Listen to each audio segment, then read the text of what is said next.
ಜನಪರ ನ್ಯಾಯಪರ. ಗೌರಿಬಿದನೂರು ನಗರದ ಹೊರವಲಯದ ಸಮಾನತಾ ಸೌಧದ ಆವರಣದಲ್ಲಿ ಆಯೋಜಿಸಲಾಗಿದ್ದ ಡಾಕ್ಟರ್ ಬಿ.ಆರ್. ಅಂಬೇಡ್ಕರ್ ಅವರ 69ನೇ ಮಹಾಪರಿನಿರ್ವಾಣ ದಿನದ ಕಾರ್ಯಕ್ರಮದಲ್ಲಿ ಜನಪ್ರಿಯ ಶಾಸಕರಾದ ಕೆ.ಎಚ್. ಪುಟ್ಟಸ್ವಾಮಿಗೌಡರು ಬಾಬಾ ಸಾಹೇಬರ ಪುತ್ಥಳಿಗೆ ಪುಷ್ಪ ನಮನವನ್ನು ಸಲ್ಲಿಸಿ ಬಾಬಾ ಸಾಹೇಬ್ ಅಂಬೇಡ್ಕರ್ ಅವರು ವಿಶ್ವಜ್ಞಾನಿ, ಮಹಾನ್ ಸಮಾನತಾವಾದಿ, ಸ್ವಾಭಿಮಾನಿಯಾಗಿ ಜೀವನ ಸಾಗಿಸಿದವರು.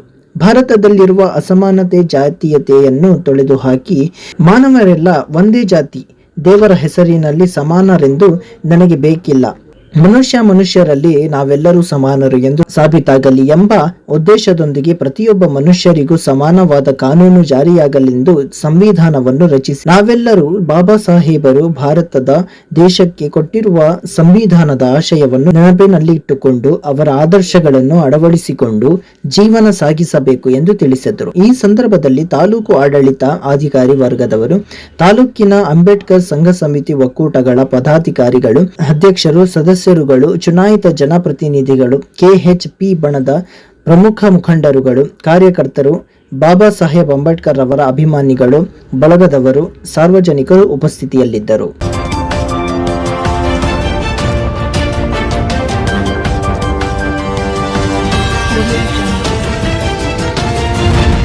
ತುಮಕೂರು ಫಸ್ಟ್ ಕ್ರೈಮ್ ನ್ಯೂಸ್, ಜನಪರ ನ್ಯಾಯಪರ.